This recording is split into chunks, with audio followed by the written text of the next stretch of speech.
Okay, good morning, everybody. Welcome to this webinar.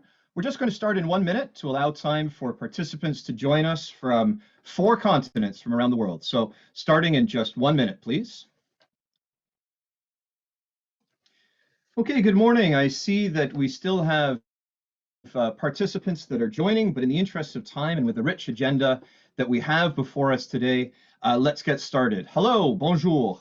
My name is James Milner. I'm a professor of political science at Carleton University here in Ottawa, Canada. I have the real privilege of being the project director for LERRN, the Local Engagement Refugee Research Network. Let me begin by acknowledging that the land on which I reside and on which Carleton University is located is the traditional and unceded land of the Algonquin people. I say this not only out of protocol, but out of respect, out of recognition of my status as a settler Canadian, and in recognition of the fact that the questions of dislocation and dispossession that we discuss today are also part of the history of this territory.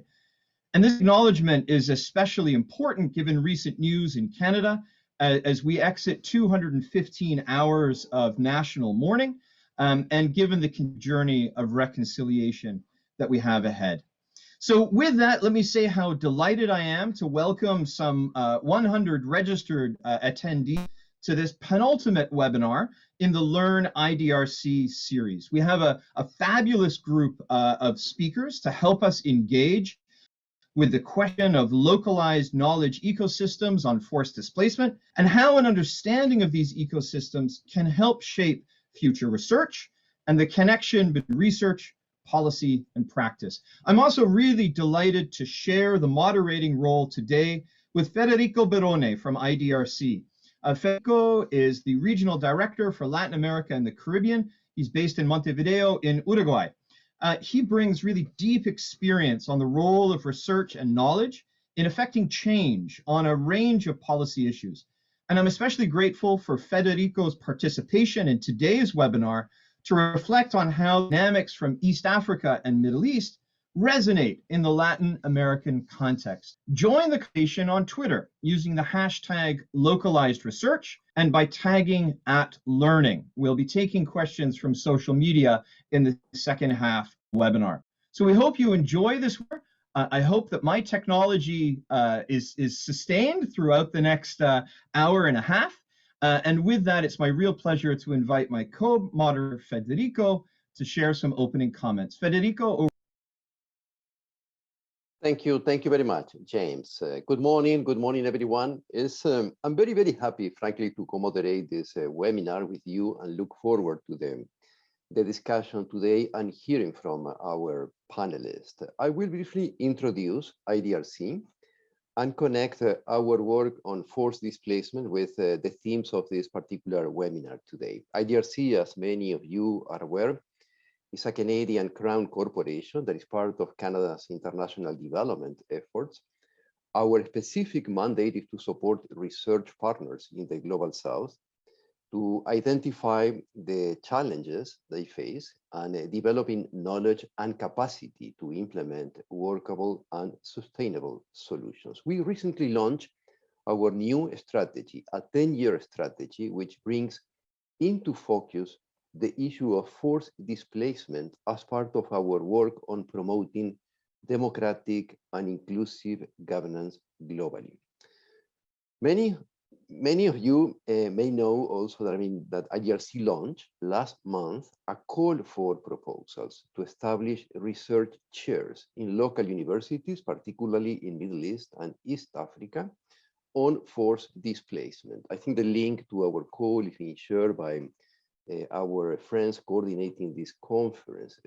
The research chairs that we are offering through this call are meant to provide a nexus between academia, community, and policy, and act as an institutional hub for social ecosystems of knowledge on forced displacement. In other words, the chairs will provide a platform to amplify local perspectives, especially the voices of refugees and host communities, in order to take the lead in identifying research agendas and promoting localized solutions that influence local, national, and global discourses and policies. This approach, which aims to institutionalize knowledge on forced displacement and house within existing institutions in these two regions, we believe is a strong example of the localization of research. The agenda is not dictated by IDRC. It is rather demand-driven. It's based on locally identified and led research agendas that must be relevant to the region. And we put in our call a specific focus on the issue of sustainability, a very important component of localization. We look at how collaborative participatory practices on forced displacement will continue beyond the project IDRC will support as a funding and an engagement agenda, institutions supporting this agenda. Our work and that of many others does not mean that we have found all the perfect answers about how localization approaches could work effectively in different contexts. So this particular discussion we are starting today should be helping us. It's aimed to help us in terms of continue improving our approaches, continue replicating our approaches, continue even, adapting this type of approaches to other contexts, to other regions. So this understanding will help us to ensure that we really are clear in terms of what localization agenda means from the field, what a localization agenda means from a donor's perspective, and where we can find the common ground in order to continue building on that. With this, I'm going back to you, James, to enter into the real conversation today. Thank you very much, and I look forward to learning and to be part of this exchange today. Thank you so much, Federico. Muchas gracias. I'm very much looking forward, Federico, to your comments as we end the first round of discussion to see the extent to which this work resonates in the context of Latin America. So with that, let me turn to the topic of this webinar, being the two questions, which are: what are localized knowledge ecosystems and how do they function? Here, I think it's important, before we hear from the teams in East Africa and the Middle East, to have some background on the topic and to define some of the key terms. So, as I said, there are essentially two questions that animate our conversation today. The first is, what are localized knowledge ecosystems? And second, how do they function? Now, these two questions has animated a collaboration between LERRN, IDRC, the African Migration and Development Policy Center, AMADPOC, and the Assam Forest Institute at the American University in Beirut since September of last year. Our work has focused on understanding how and under what circumstances knowledge ecosystems generate knowledge and mobilize knowledge to influence policy and practice. Now, in the context of forced migration, and here the definition will appear in the chat box, Richard, if you please, that in the context of forced migration, we understand localized knowledge ecosystems to incorporate actors with lived experience, research actors, practitioners who produce and use knowledge on forced displacement, all of whom coordinate with each other to advance new knowledge production within this system, and to translate and mobilize this knowledge to influence policy, practice, action, and discourses and narratives to advance the well-being of refugees. Now, that's quite a mouthful. But anecdotally, we know of examples where these knowledge ecosystems, these collaborations between actors with lived experience of displacement, knowledge producers, and practitioners who are engaged in knowledge production, we know anecdotally of examples where these knowledge ecosystems are able to affect change in local and national contexts. And we're keen to move from anecdote to evidence to better understand the dynamics of these ecosystems and to see where and how their work and their impact can be supported at scale. We're also keen to understand the difference between local and localized ecosystems. Now, while local actors may collaborate to produce and mobilize knowledge, debates on localization in the humanitarian setting highlight that there's a difference between ecosystems that respond to the agendas and priorities of external actors and are reliant on external funding. So in contrast, localized knowledge ecosystems are able to set their own agendas to respond to priorities identified by members of that ecosystem.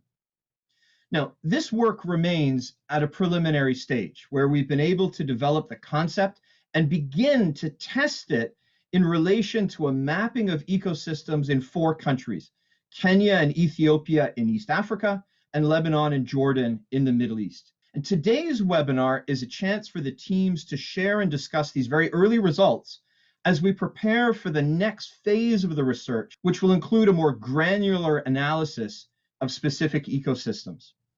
So to guide us through this conversation, we have a wonderful group of colleagues with us for today's webinar. The links for their full bios will appear in the chat, but let me briefly introduce them to you now. From the Middle East team, we have Nasser Yassin and Zein Soufan. Nasser Yassin is a professor of policy and planning and chairperson of the Health Management and Policy Department, the American University of Beirut. He founded in 2020 and currently is leading the Lebanon Crisis Observatory and co-chairs the AUB for Refugees initiative. Zein Soufan is a socio-economic development specialist who's been working in development since 2002, working on poverty, labor, refugees, and gender-related issues. Ms. Soufan has extensive experience designing strategies and policies across broad areas, having co-led designs of national strategies such as Jordan 2025 and the Jordan Poverty Alleviation Strategy. From the East Africa team, we have Linda Oucho, Dulo Nyaoro, and Kiya Gezahegne. Linda Oucho is Executive Director of the Africa Migration and Development Policy Center, a MADPOC. That's a research think tank that's based in Nairobi, Kenya. She's undertaken consultancies for a number of international agencies and works closely with the government of Kenya, leading discussions on key migration matters to be mainstreamed into policy through the National Coordination Mechanism for Migration. Dulo Nyaoro is a senior lecturer and researcher in the Department of Political Science at Moi University and coordinator of the Peace and Reconciliation Institute. He coordinates the MA degree program in forced migration at Moi University and is the exceptional lead of LERRN's Kenya Working Group. Kiya Gezahegne is a lecturer in the Department of Social Anthropology in Addis Ababa University in Ethiopia. She's been involved in ethnographic research for over 8 years on a range of migration and related topics. We have an exceptional team with us today, so with that, let me get out of the way and pose the first question, which is to Nasser and to Linda. So Nasser, in the context of the Middle East, and Linda, in the context of East Africa, the first question is, how do localized knowledge ecosystems function in the context of your region? Nasser, let's start with you, please. Over to you. Thank you, James, and it's a great pleasure to be with you today. I'm going to give a context perhaps that applies to the Middle East, but also to the wider global South when we talk about localized knowledge production or knowledge ecosystem. And I want to compare 3 phenomena, if I can call them. First, if we look at and these phenomena, these features are in disparity when we look into the global South and the global North. And let me qualify these in a couple of minutes. When we look at the geography of displacement, and this is not the first time I talk about it, but the geography of displacement has been for the past decades, but particularly for the past 10 years, mostly concentrated in the global South, and particularly in countries neighboring countries that are going through conflict or crises. This is the case of Syrian refugees in Syria's neighboring countries. This is also in East Africa, in Asia with Bangladesh and other places. As a matter of fact, with colleagues in the Middle East and East Africa, we did a very quick back of envelope calculation, and countries in the global south are hosting 51% of the world refugee population. So the 51% is among those 10 countries in the global south. But the disparity here when it comes to the knowledge production, and as you rightly put in the concept note with all the narrative of IDRC around this topic, is mostly concentrated in the global north. So we see this gap between where the geography of displacement is and where the geography of knowledge production, if I can call it this way, actually existing at the moment. But to move further into a new phenomenon or concept to add to this is the concept of fragility. By and large, refugees are within institutions, living in countries with weak institutions or states that are going through extreme forms of fragility. This is the case in Lebanon. This is the case in other parts of the world. This is how we've been monitoring a lot of the repercussion of refugee crises being compounded with other crises that exist in these countries. So with such fragility and high levels of fragility in those places, in those countries, it's automatically seen where institutions of higher education, the research institutions, are also weaker in this regard. Whereas actually, when you look at the more established institution in knowledge production, they're also in the global north. You can see this gap.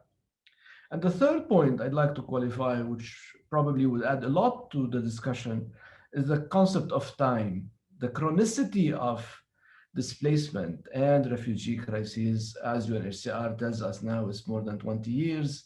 It's perhaps more than decades and decades where people live in displacement. But why I'm bringing the issue of time and the chronicity of displacement? It's because the knowledge production around refugees has a much shorter time span. And this is not yet proven by our research. We hope to prove it in our case studies in the Middle East. But as a matter of fact, the interest in displacement research was at its climax after 2015. And this was very much related to the short-term interest of the more established, the stronger institutions of knowledge production in the global north around understanding what's going on around this topic, but it's fading away at the moment. So for the last couple of years, we've been seeing less interest in research around displacement compared to what we've seen in 2016 and 17 and 18.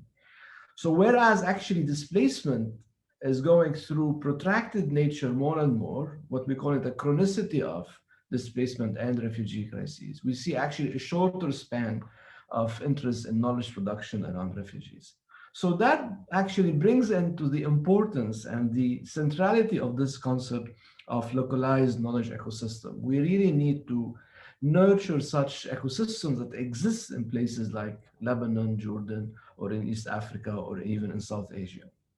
And we want to look into these players that exist that you mentioned, and you briefly talked about, James, but this quattro, if I can call them this way, there are the knowledge producers, but also the knowledge users. And to the left and right of these are those that fund the research and those that translate the research. So for the moment, most of the research, at least from the quick mapping we've been doing, is actually driven by the interest of donors, driven by the interest of international organizations, rather than actually emerging from the interest of knowledge producers or, for that matter, knowledge users. So we really need to twist this formula and get the users of knowledge in those places, whether a government, whether actually refugee-led organizations, people of concern, and all the others that will actually create a supply for research and knowledge production around the subject of displacement and refugee crises, as well as the context of host communities and host countries and what they're going through. I'm not sure if I exceeded my time, but let me stop here and I can add in the second round of questions. Thanks, James. No, that's really helpful, Nasser. Thank you very much. Linda, let's pass over to you. And I know that Linda has a PowerPoint presentation that she's going to use to begin introducing some of these points. So Linda, over to you for the context in East.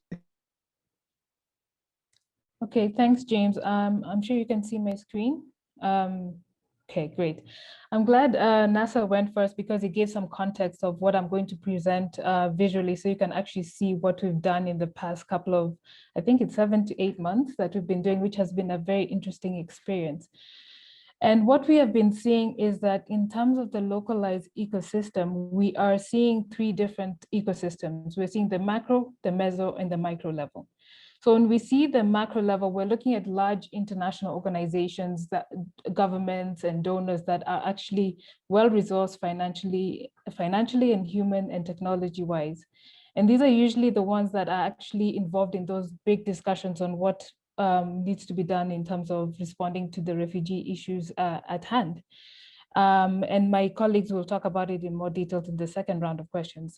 But they sort of ensure that the evidence is used to inform policy or even programmatic responses. And they provide a bird's eye view on the forced displacement situation in the country and perhaps even within the region when you look at regional dynamics of forced displacement in East Africa. But also you can see the meso level of the knowledge ecosystems, which is more of a decentralized level of, I guess, knowledge production. And here we see more of the local government involved, international NGOs and implementing partners who are working in partnership to support different programs and initiatives. And they implement program activities on the ground that are informed by policies and guided by policy responses. They also provide feedback on the impact of the strategies that they've adopted so that they can actually refine and improve the practices that they have at hand. They interact also closely with the displaced population because most of their activities are obviously at a localized level, but they also communicate their information up to the macro knowledge ecosystem. Then we find ourselves in the micro knowledge ecosystem, which are much smaller organizations operating independently sometimes or funded by other donors or other partners. And they are doing activities and programs that are in their interest. But they have limited resources in terms of personnel, sometimes in terms of capacity, knowledge, and they have established relations with the local community and the population, the refugee population. So these are the ones that are operating on the ground with lived experiences. They actually work on the ground and they see the differences in the impact of some of the initiatives and programs that are actually adopted by the macro system or macro or meso system ecosystems. Sorry, next slide. So in order for you to get a visual of what we sort of are seeing as the ecosystem, this is how we see the knowledge production. So at the very top where you see the refugee population, you see the lived experiences, and these are basically the refugees and the host community sharing their experiences and views with key representatives on what are the issues at hand that they face at a localized level.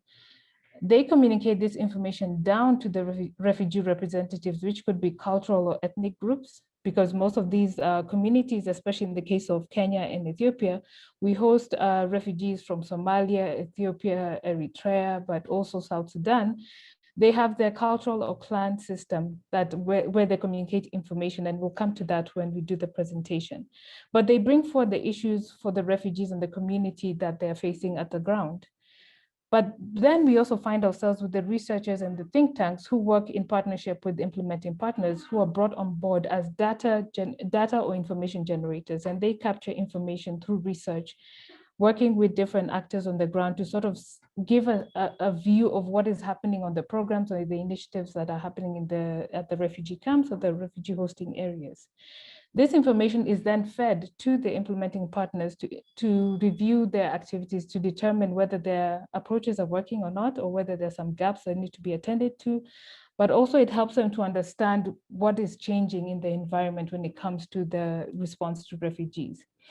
We had UNHCR as an organization coordinating the agencies that are implementing these activities, but they interact both at the localized level and at the national level.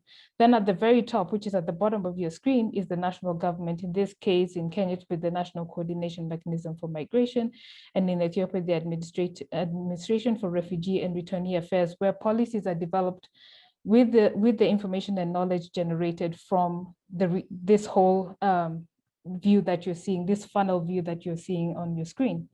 So in order for you to just understand what this means going forward, this is how we interpret the process. So when you look at the top part, you see the information flow from refugee population, researchers, implementing partners, UNHCR, local government, and national government. So information going from the refugee population, telling them what are the concerns, and then coming to national government to tell them what policies need to be put in place. Then this knowledge is translated into policy, and the implementation processes now flow back through the same channel. This is the assumption that we're making, that this is the flow back to what they need to do to respond to the refugee issues. And the question that we have is, are there filter systems that operate within this knowledge ecosystem? So as researchers collect information, is information filtered from the refugee population, filtered further again from the implementing partners, filtered further again? So by the time it gets to the national government, has the meaning gotten lost? Has the refugee issues that they were raising actually brought a few challenges in terms of whether they actually captured the right issues? And this is something that we're hoping to actually capture within this study, and see whether this is the actual flow of information and whether the knowledge is actually diluted as we go up the ladder. So I will stop there, and I'll be happy to take further questions on this, and I'm sure you'll be able to hear from the perspective of my colleagues on the realities on the ground in Ethiopia. So over to you, James. Yeah, thank you very much, Linda. Thank you, Linda and Nasser. It's amazing to see the similarities, the deep structural similarities between the two regions, but also the subtleties of difference. I mean, there are 6 points that really emerge from those two interventions. You know, Nasser, you started with a context of fragility, and I think it's really important when we think about the functioning of research and the role of research, that we understand the structures within which research functions. It's very easy to theoretically imagine what research could do, but to understand the very contested nature of the space within which research happens, the politics within which research happens, and the location of refugee populations, proximate to border regions, and how this intersects with the political concerns and priorities and interests of states. So, and then within that, there's also the structure of the higher education sector more generally. Again, we can theorize on the role that research can play, but to imagine the kinds of capacities that exist, the kinds of investments that are made in the research sector and the higher education sector more generally, it is very much speaking to the question of the political economy of knowledge production. And with that, there's the question, as you put it, Nasser, of chronology, that the interests of those external actors that control resources, that control the agenda, can be very fleeting, can be very episodic, and creates different moments of engagement relative to local actors who live and work with this issue over time. So this speaks very much to a skewing of the research agenda, which creates very different outcomes and produces very different kinds of knowledge and different substances of knowledge. It speaks to the role that interests play in the functioning of these dynamics. And Linda, I think you sort of picked up on that theme with the question of how these ecosystems function at different scales, right, from the national to the local level. And at each of those scales, there are different priorities, there are different research agendas. And so what happens as knowledge, as perspectives move across scales, that we have this filtering, and the filters function according to the agenda of the actors that control those ecosystems. So it really highlights the importance of this difference between local versus localized ecosystems. Who sets the agenda? Who controls resources? It speaks to the priorities that are identified, the way that knowledge can inform research agendas, but it also raises the question of the very relationship between power and knowledge to begin with. Who controls the agenda, who produces that knowledge, is able to exert that moral and expert authority in the functioning of evidence-based policymaking. So there's this real resonance that we hear, and I know that in the second round we'll drill into this a little bit more within the case studies from the regions. But Federico, let me turn it over to you, having heard these initial perspectives from East Africa and from the Middle East. How does that resonate with the context of Latin America? Federico, over to you. Thank you, James. Frankly, I mean, A very useful conversation so far, and responding to your question, I believe, I will start by mentioning very telegraphically a couple of issues that I'm not sure exactly it is being part of the knowledge of our audience, but the context is changing rapidly in Latin America before and now after the presence of COVID. These days, we are seeing the new administration in the US trying to negotiate with Mexico and some countries in Central America a new deal in terms of responding to the crisis of migration, which includes, in many cases, individuals that are trying to reach the northern part of the hemisphere, being displaced for many factors. And it's interesting to see that, the conversation is around, implementing new solutions. And new solutions, when you think, what is being discussed, is not taking into account any role of local knowledge in terms of what should be implemented. Again, what we are hearing today, and the discussions are taking place exactly this week, is a kind of top-down approach with an agenda of what the countries in Central America should be implementing in order to deal with this particular significant crisis, with thousands of people trying to reach the borders of Mexico and the US every single day. So we have there one issue. I think that everybody is aware of what is occurring with the case of Venezuela, close to 5.5 million people displaced, essentially due to the economic crisis and many other factors affecting Venezuela, impacting on different countries in the region.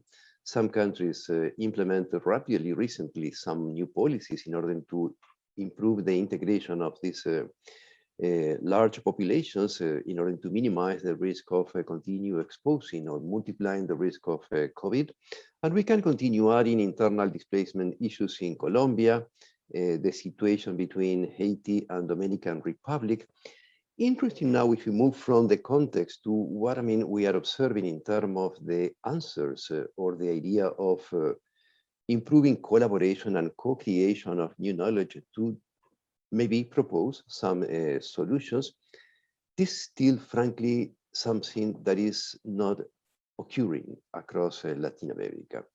You have a very well-organized group of NGOs, including, sharing information regionally, trying to respond to issues such as those that I described, are originated in Venezuela. Canada is hosting in a few days a very large conference of donors about the situation of the impact of immigrants from Venezuela in different conditions, refugees, displaced populations, and other forms of migration.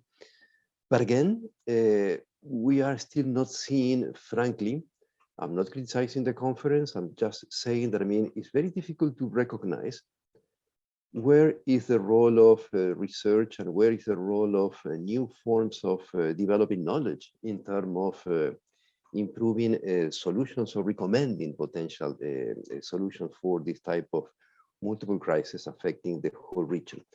Here we are talking about, some difficulties we are observing into the international community, maybe imposing some forms of responding, timeframes and methodologies, producing new knowledge.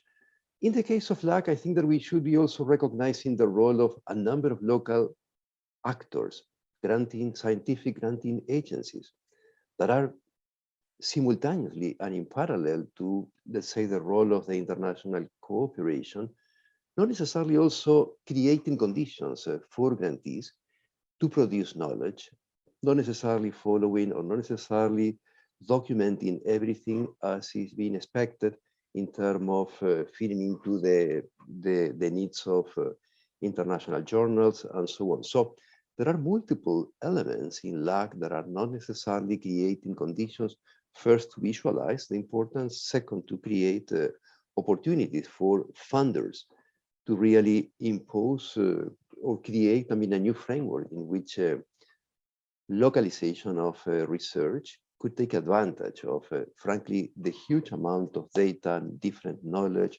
perspectives that is being managed by different actors. So there is a kind of dysfunctional situation in LAC.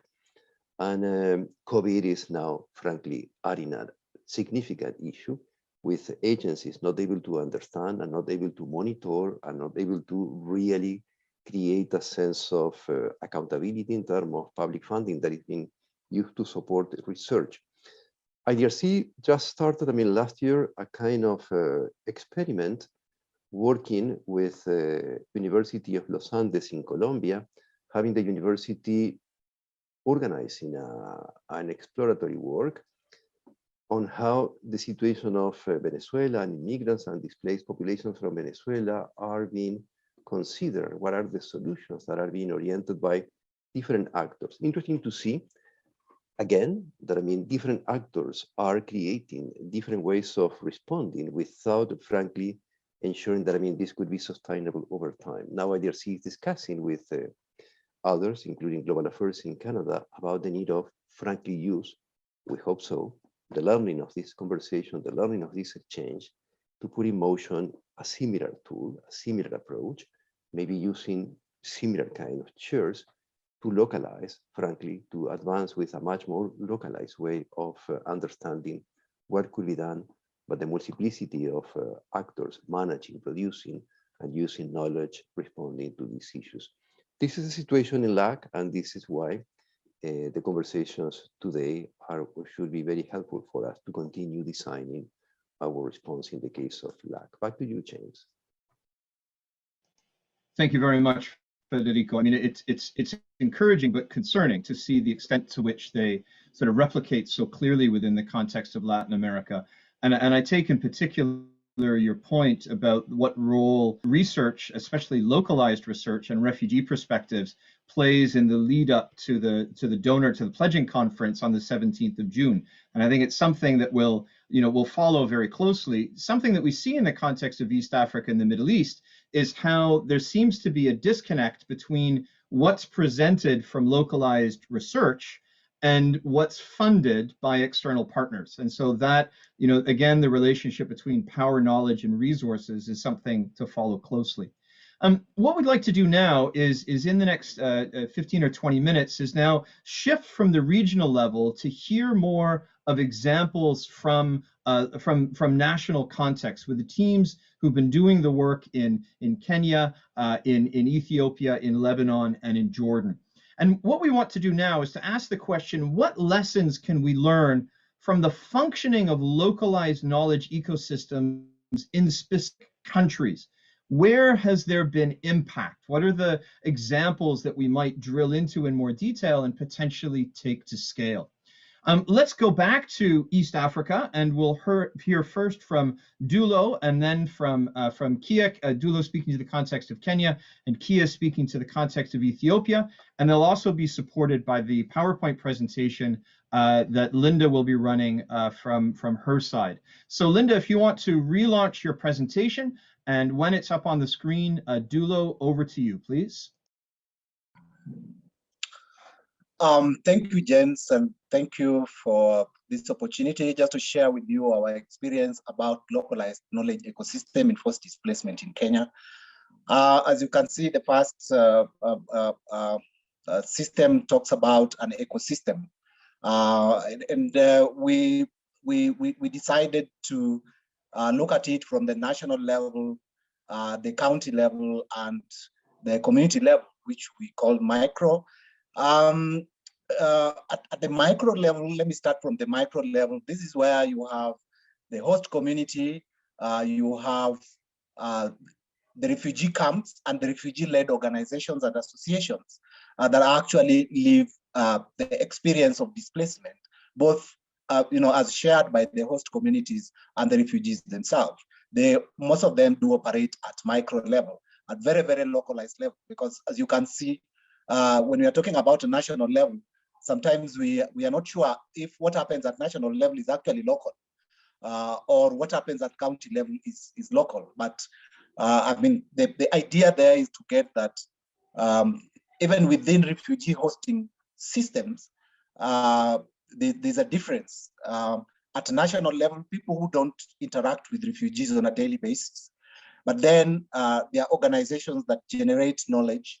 there are organizations that, use that knowledge in practice and also use them to influence policy. So at the national level, we have the National Coordination Mechanism for Migration in Kenya, which is an intergovernment agency and deals with immigration issues, including refugee issues. Also, we do have the government departments like the Refugee Affairs Department, which operates at national level, and they generate knowledge at that level. For example, gathering big data, big information about the 500,000 or 600,000 refugees that the country has. Then we do have counties, like where Kakuma refugee camp is placed, or where Dadaab camp is placed.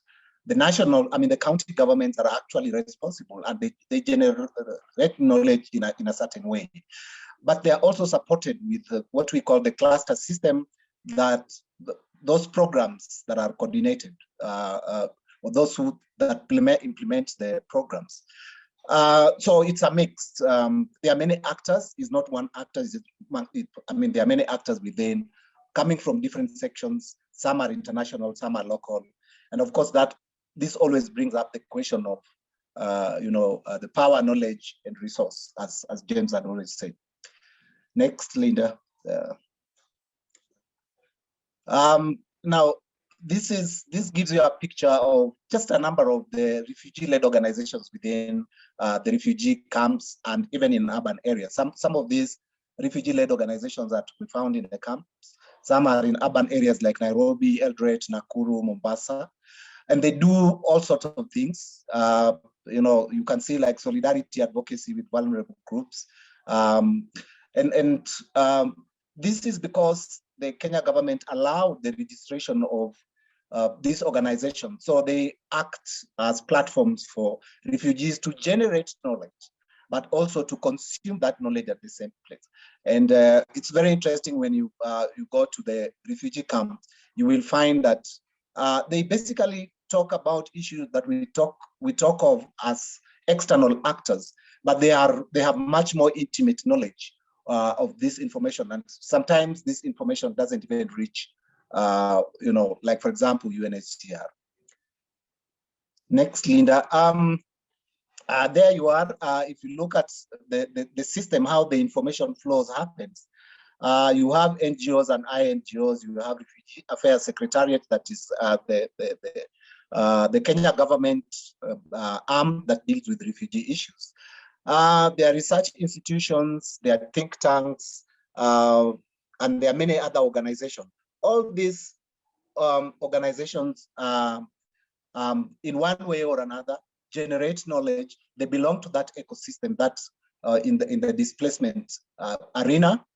They play different roles, but what I found interesting is that, for example, in Kenya, we have a platform that brings all these humanitarian organizations together. So they actually do share some form of information. Of course, the question of who filters that information and how that information goes back to refugees in the camps, it's still an area that we will follow in our next level of study. Some of the organizations, again, as Linda has mentioned, are external in the sense that they get their external funding, and they are probably just interested in just one aspect of programming in displacement. And as Yassin said, after doing that, they leave the scene, so that there's lack of continuity in that knowledge generation. Also, for example, research institutes, I found out, like in Kenya, universities and institutions are doing research, but they don't have direct connections. They only tend to come together when there's conference, when there's workshop, but not a shared platform. So I want to believe that if we make, if we will be able to demonstrate that there is need for collaboration within this ecosystem to make it much stronger, and that, together they can influence policy and practices in a better way. Second, next. Again, this is,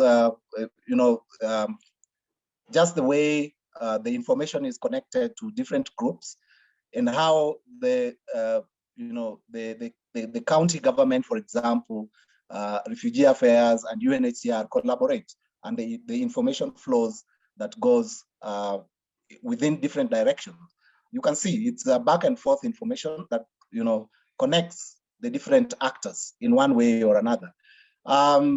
So in a nutshell, we have in Kenya, I would want to say we have a quite complex knowledge ecosystem that involves the government of Kenya, the county government, INGOs and NGOs, as well as local communities. And in our next level of study, we will really want to go into detail to find out exactly how they operate and what outcome, who produces what knowledge, because when we are talking about a knowledge ecosystem, we are talking about a big system. But definitely these actors that are in this graphic show us that the system works. Thank you, James. Thank you, Dulo. That level of granularity, especially when we get down to the level of Turkana, you really realize how looking at the functioning of knowledge ecosystems only from a national level really effaces that kind of diversity that we see in national context. It looks like we've lost Kiya. This is our day for technical challenges with our webinar, but I'm pleased to say that we had a backup plan. And so if Kiya is not able to join, Linda, I'm going to turn it to you to be able to present the evidence from Ethiopia in about 4 or 5 minutes, please. Linda, over to you. Thank you. I suspected this would happen, so at least I prepared for it. You can see my screen, right? Yeah. Okay, so basically when we were looking at the localized knowledge ecosystem in Ethiopia, we identified 3 different ecosystems that operate, and these are examples of types of ecosystems that we would want to explore in further details. So in Dagu, this is more of a traditional structure of sharing news and information. It's more verbal and it's more interpersonal, and it's more of every person from the Afar region is considered a reporter. So this process is where people actually share information on everything, including what is happening at a localized level. And this is considered one of the traditional institutions that actually communicate information. And we are seeing it as a potential ecosystem that exists where information on refugee issues or forced displacement issues could be discussed, because this group actually was initially established for pastoralists, especially along the border with Ethiopia, Eritrea, and Djibouti. And the idea was that this platform was to help people to get the news of the day. So it helps them to understand what is going on the ground. Then the more organized network is the Refugee Central Committee, which brings together stakeholders with the aim of establishing like the benefits of refugees. And this is more inclusive of different actors from government officials, and I'll come to it in more detail in the next few slides. But it's showing you a different type of ecosystem that operates with different actors, whereas the Dagu system is more of a localized community-based ecosystem. This one is more of one that is including different actors. Then the third one is a recent one that is with academia, the network of Ethiopian researchers, which was established with the aim of bringing Ethiopian researchers in forced displacement and refugee studies. And I'll just go to the next slide. So in the case of Dagu, it's, as I mentioned, it's a community-based structure. There are people who share cultural information, social, political, cultural issues, and economic issues. And they actually work with a system where there's a flow of information of communities. So when people come across each other across the road and they're just talking, each person has an opportunity to share the kind of information they have. And it could be anything. It wouldn't have to be the same kind of information, but that is more of like an oral traditional way of sharing information. So it's not necessarily documented. It also practiced, so it also contributes to the development of intervention, because recently the development actors have been seeing it as an important platform for disseminating information but also sharing information with the key actors that are involved in either development activities or anything to do with forced displacement. Previously, it wasn't something that was utilized, but they realized the importance of this kind of ecosystem because the Afar people are more interested in hearing information from each other and not necessarily going to the radio stations and TV and other platforms.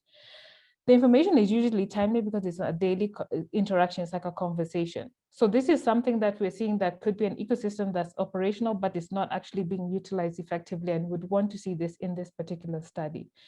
And there's an option of actually scaling it up in terms of how can they improve on the communication, maybe looking at technology beyond that and including different groups in the community.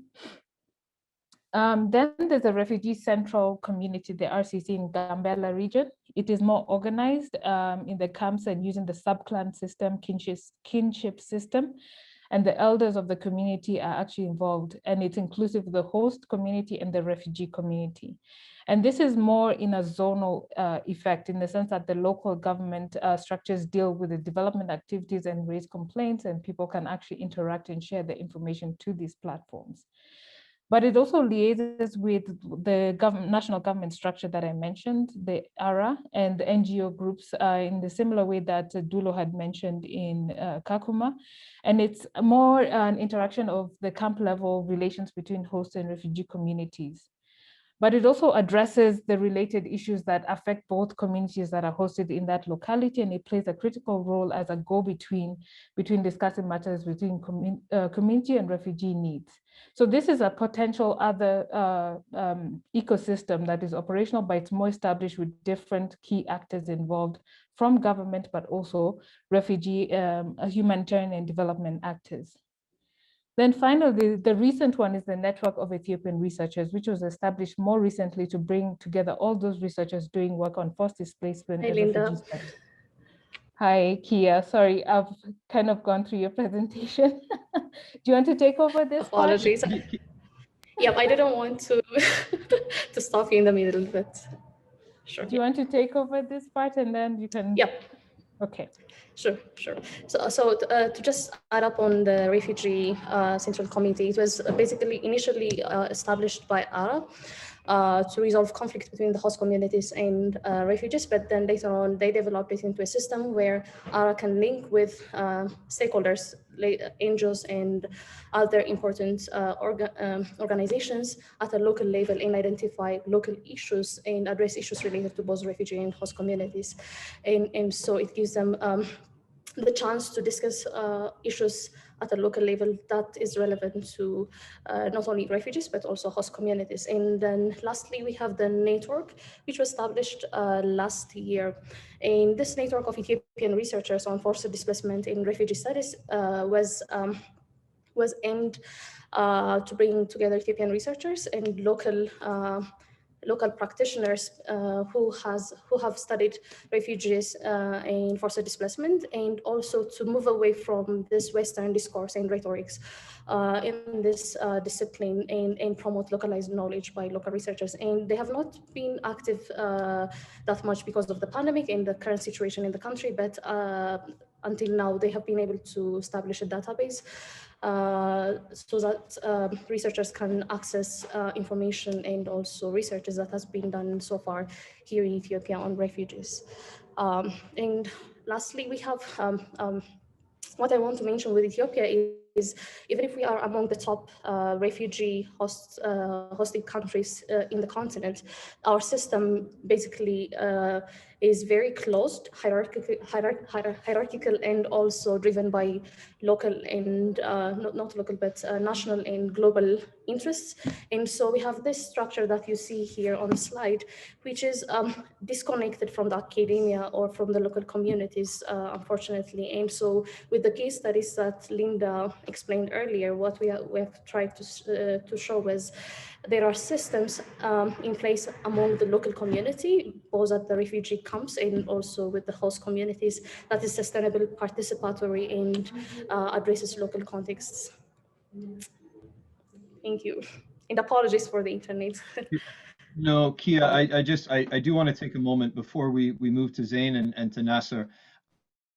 just to say, everyone looking at home, watching at home, the team have done an extraordinary job over the months in conducting this research with the challenges of technology, with the challenges of the pandemic, with the challenges of political change in various contexts. And so, the quality of the research that's been produced has been notwithstanding a number of structures that have been working against us. So what you see on this webinar is the way that the team has seamlessly adapted to these challenges that we face. So Kiya, thank you very much for the perspective from Ethiopia, and Dulo, thank you for the perspective from Kenya. Zein, let's move to you now in the context of Jordan. What are the examples that you can share from the Jordanian context? Over to you. Thank you, James, and thank you, colleagues, for this opportunity.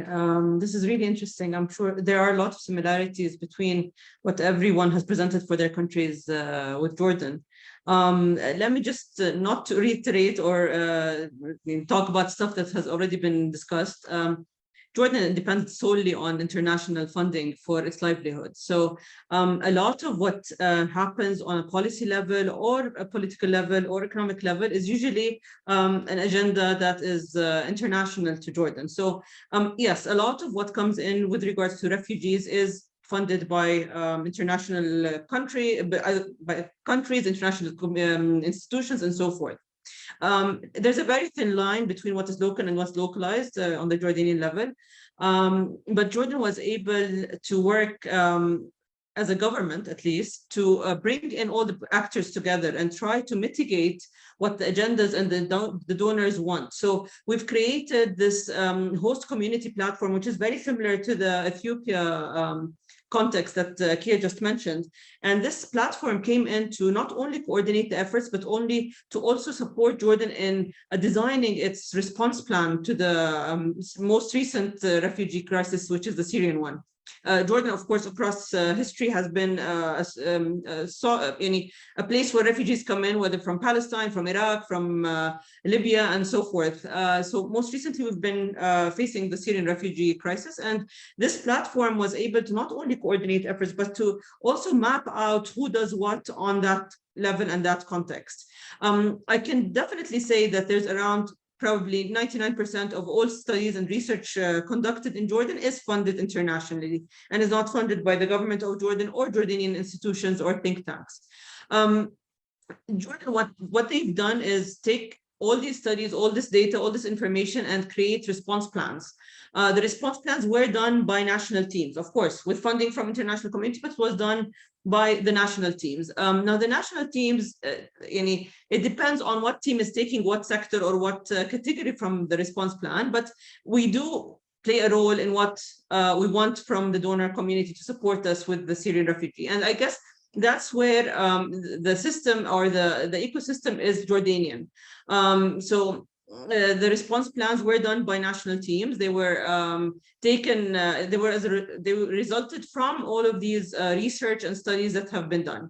Now, this being said, we also have local university teams that work on different studies. Again, all funded from abroad, but it depends on who's working on what. So for example, in the University of Jordan, which is one of the biggest universities in Jordan, they have a research center that works with experts that know exactly how to use the funding in the right way to get out outputs that benefit the country and is not completely or solely dependent on international agendas. So it's a very thin line, but it exists in some cases, and in some cases, of course, it doesn't. There's also some of the donors actually do customize. So it depends again on who the government official is or who the stakeholder is who's working with the international community. Some agencies do work with you and tell you that, we're funding a study. Are you interested in the study or not? And as an ex-public sector employee, we used to play a role. We used to say, no, listen, this is not what we want. We want you to work, for example, on issues related to social cohesion or issues related to livelihood and employment. Some, yes, did accommodate and became a very Jordan-owned study and research. Others, of course, is not the case. This is it in a nutshell. The platform is a very interesting concept, actually, because we were able to bring in, I keep saying we because I was part of the team that put in the platform at the time, but we brought in everybody, even the institutions that usually refuse to work with other institutions. So for example, I brought in the World Bank and the UN agencies together, which is usually uncommon because international donors do work. I'm taking your time, Doctor. I'm almost done, but this is it. You can go ahead. I think Dr. Nasser has something to say. I'm saluting you for bringing them together. No. Okay. Yeah, it was very challenging, and we also had the for example USAID on board as well. Now, this being said, I can't say that it was a completely successful issue, but we tried, and this was the Jordanian touch in all of this. Chaos. Definitely, you have to keep in mind that whatever is happening on the refugee front in Jordan is enforced on Jordan as many as other countries because of the nature of how Jordan survives things with the international community. I guess this is what I have, and I'll be waiting for questions if there are any. Thank you very much, Zein. We do, before we turn to Nasser, we do have some questions that have been coming in the Q&A box. I'll be turning to those after we hear from the context of Lebanon. So anyone in the audience who has a question, please post it in the Q&A box. But now, Nasser, back to you with the context of Lebanon. What are the examples that you would like to highlight from the context of Lebanon in this conversation? Over to you. Thank you, James. And just to add on Zein and Zein's presentation and other colleagues, we managed to do the mapping with a team at the university, at AUB, thanks to Yara and Dima for doing all this great work.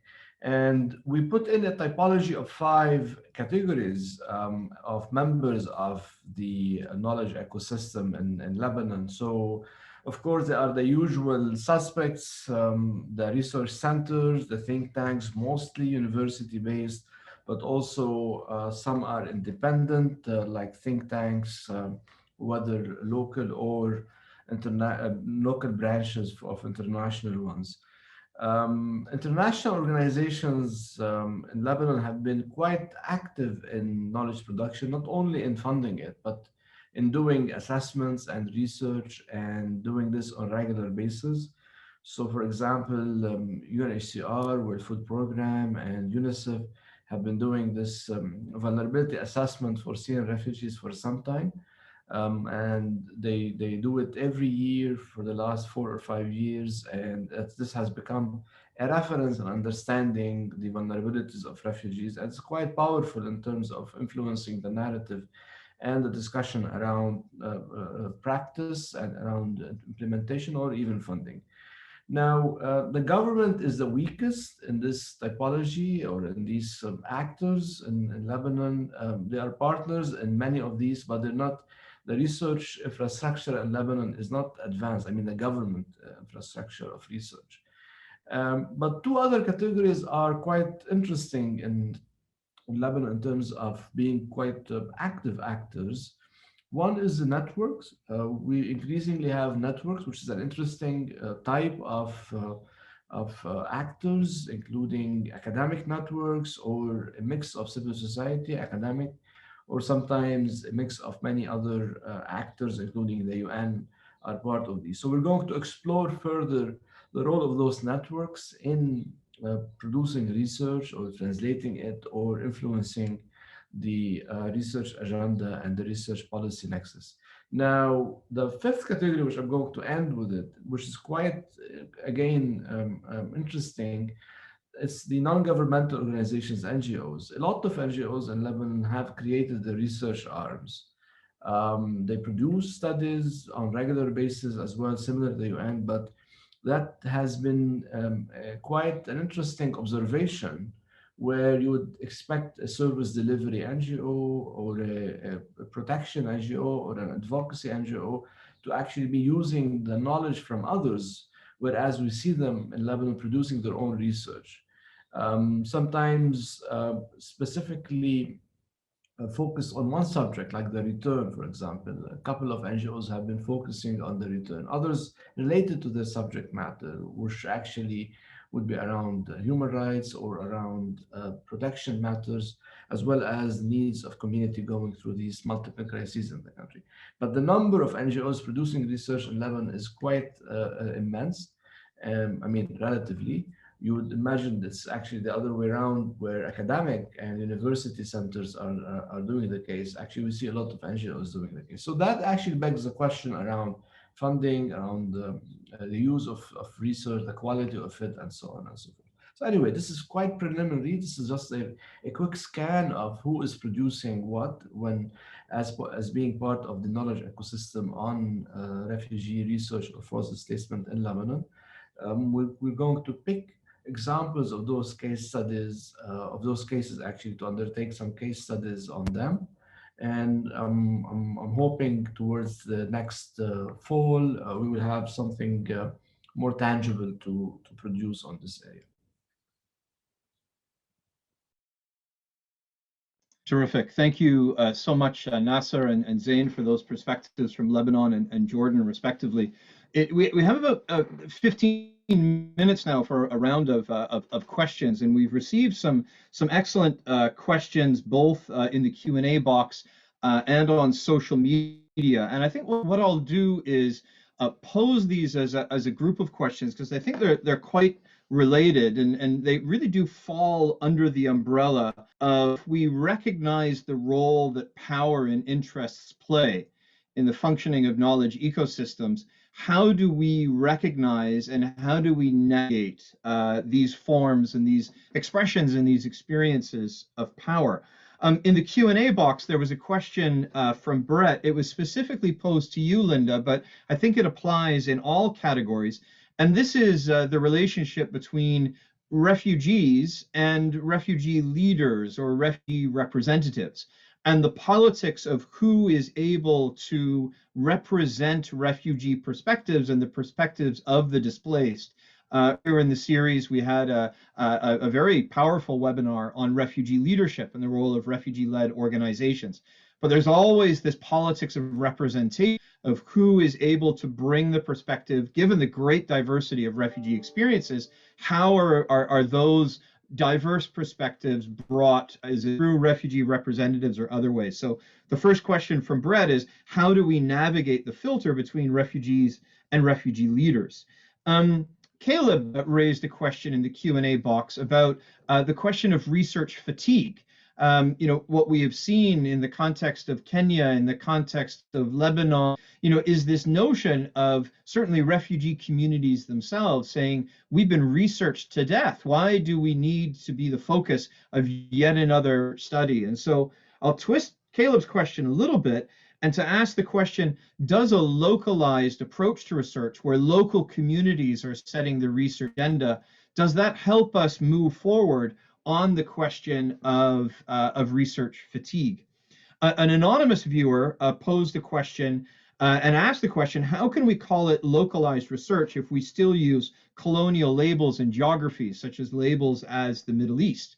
And so that raises the question of how we differentiate between localized research and the decolonization of the research enterprise. Is there a distinction between those two? And then lastly, there's a question that was posed by Urub Al-Abed, LERRN's partner in Amman. And Zein, I saw that you were typing a reply in the question box as I close the box. But it really poses that question of, while localized research may be produced, what's the receptiveness? What's the audience? Is there a sense that more localized research, more localized approaches to research can produce knowledge where there will be an audience from those actors that can use that research?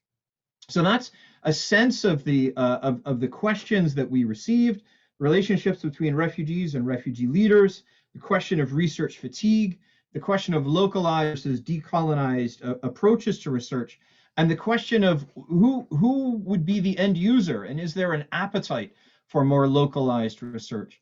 What I'd like to do is to invite each of the speakers to reflect on any or all of those questions in the time that we have left, before we move to a time for conclusion, but also to reflect on the presentations that we've heard from others.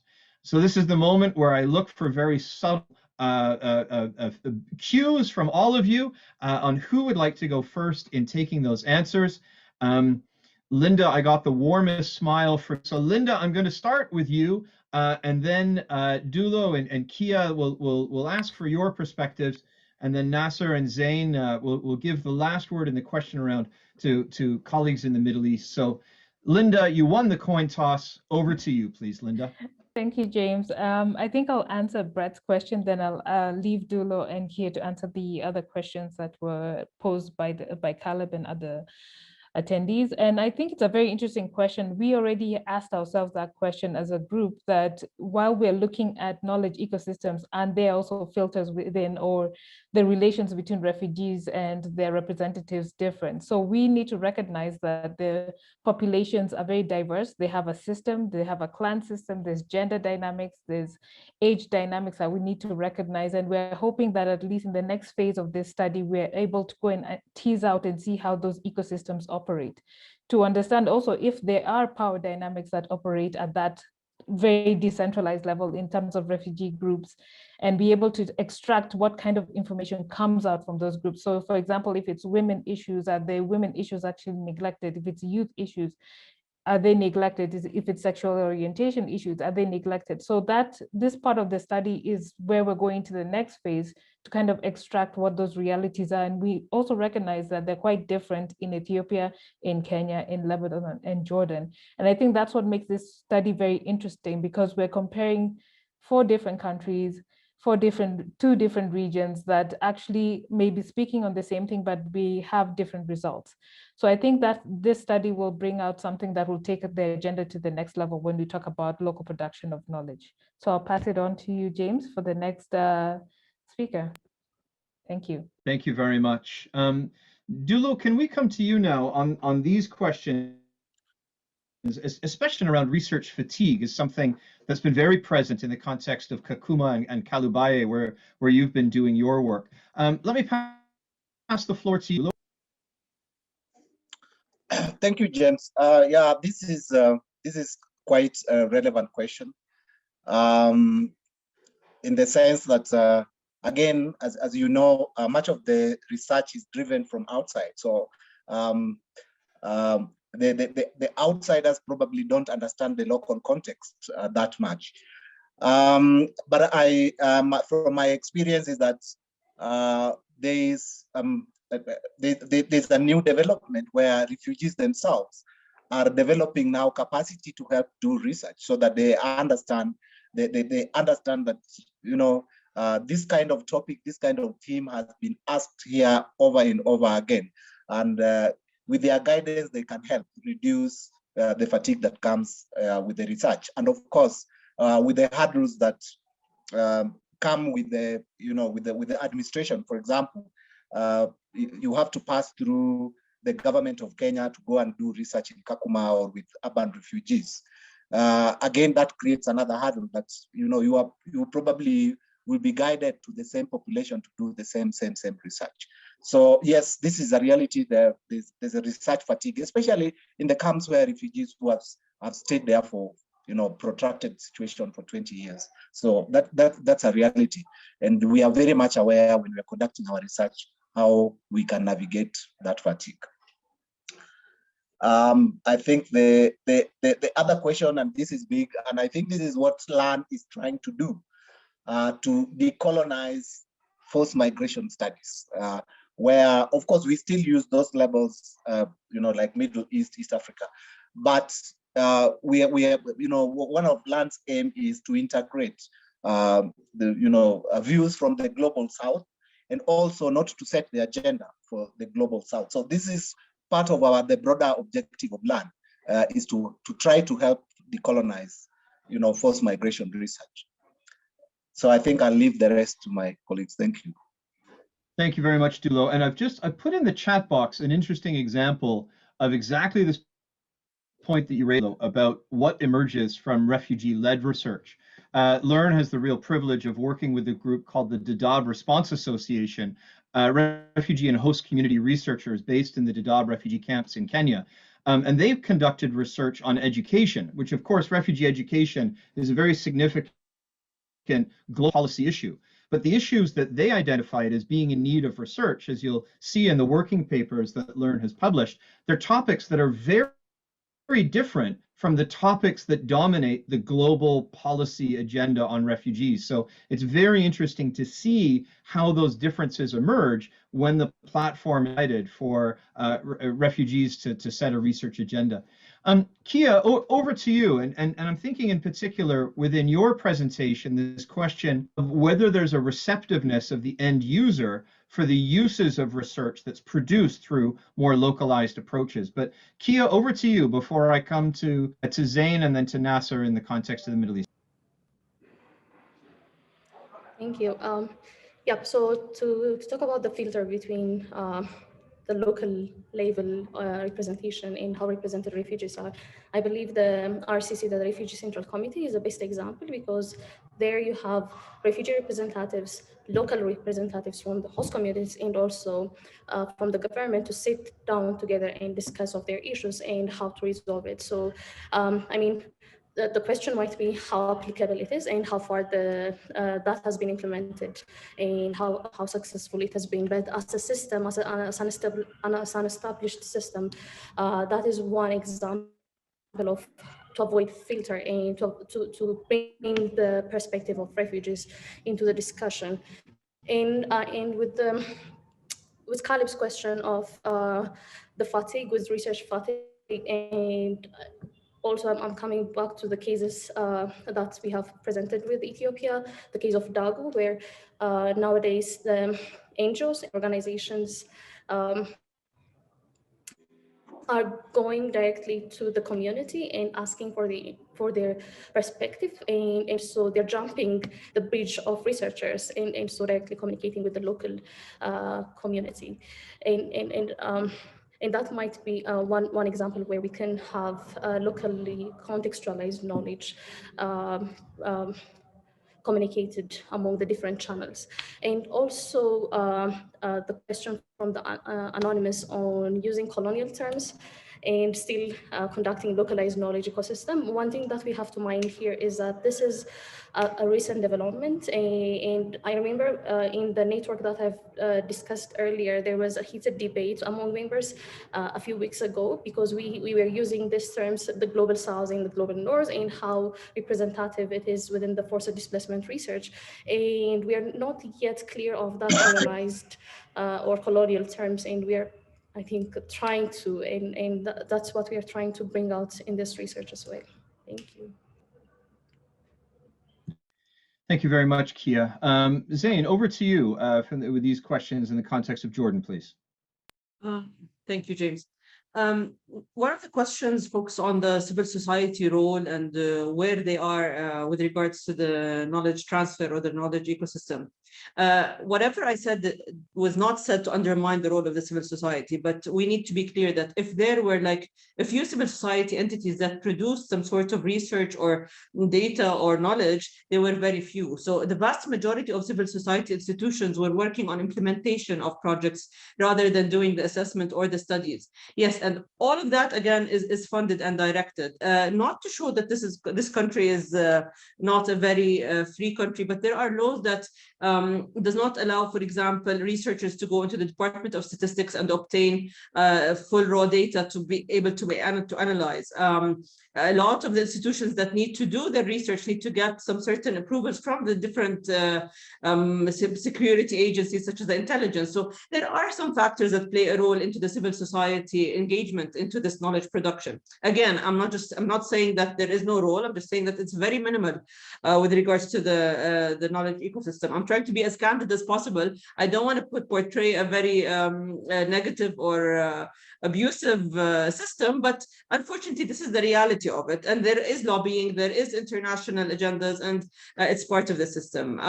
There was another question on local authorities. Again, the local authorities in Jordan are not completely autonomous from the government. So they mostly receive their funding from the Ministry of Municipalities or the local administration ministry. And this changes the dynamic of local authority work. So it's completely different than Lebanon, for example. They actually were implementers rather than knowledge providers in that case. They worked very heavily on implementing infrastructural projects, humanitarian projects, and so forth. So they don't usually deal with education, health, and so forth. They deal with waste management, city, housing, so forth. But it's a different dynamic. The modality of local authorities, I wish it was similar to other countries, but it's not. It's not autonomous from the government. Out of around 99 municipalities, only 3 are self-sustaining. The remainders do take their funding from the government. So I hope this answers the questions.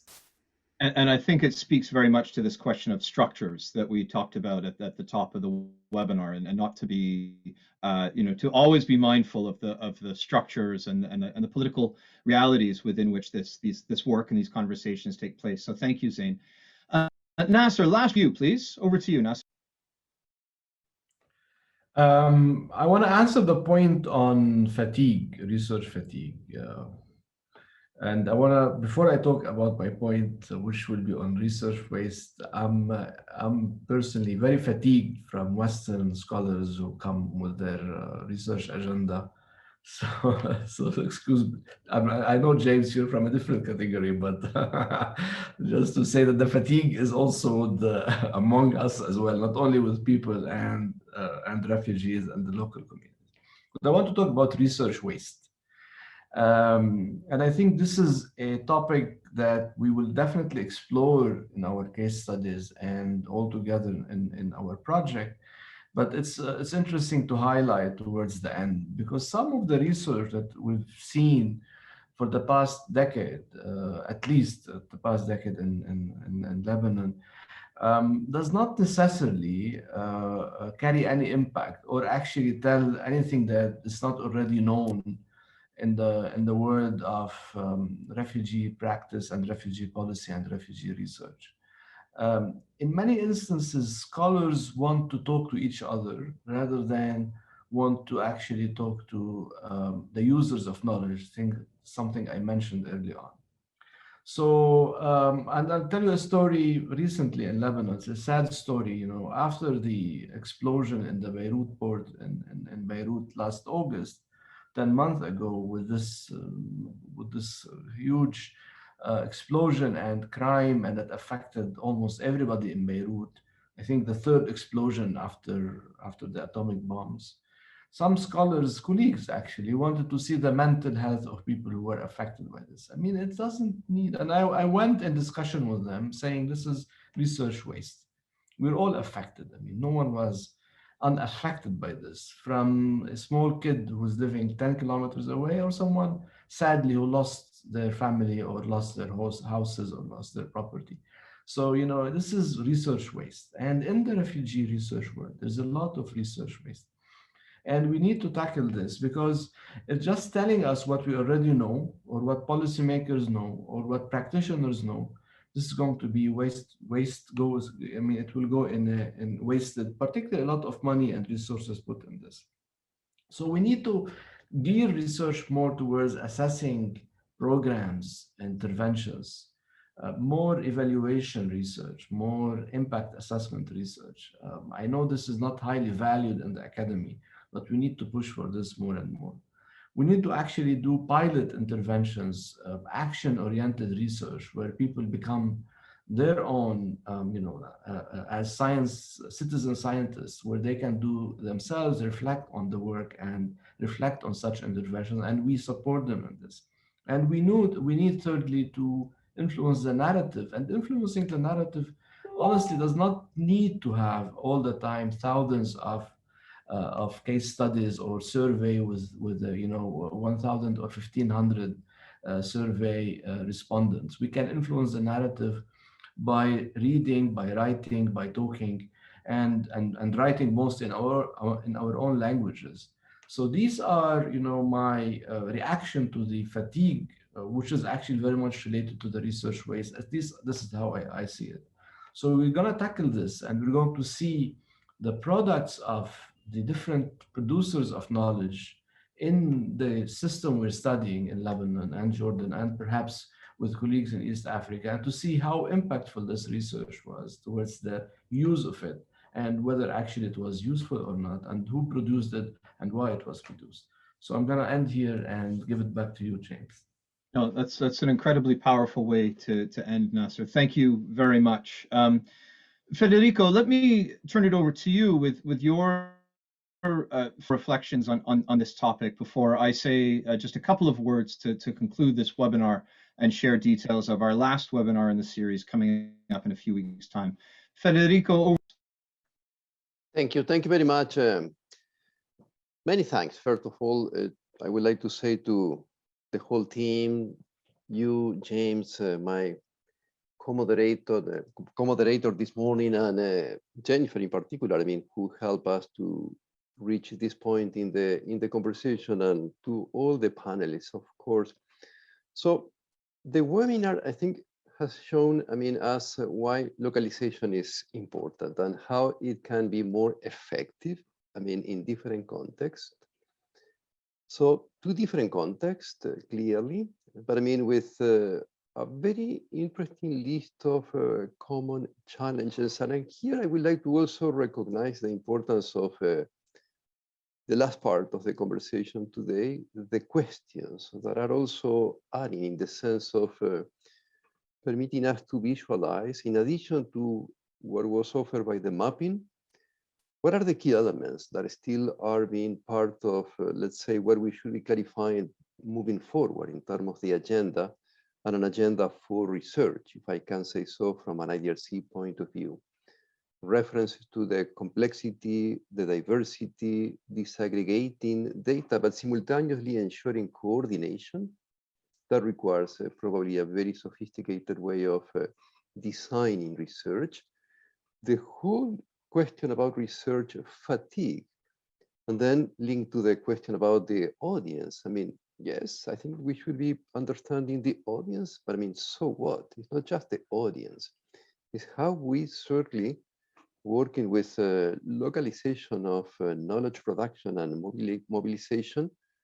What is the role of knowledge translation for those that will be coordinating those efforts in order to connect with key audiences, but also to be accountable to those that will be part of the research?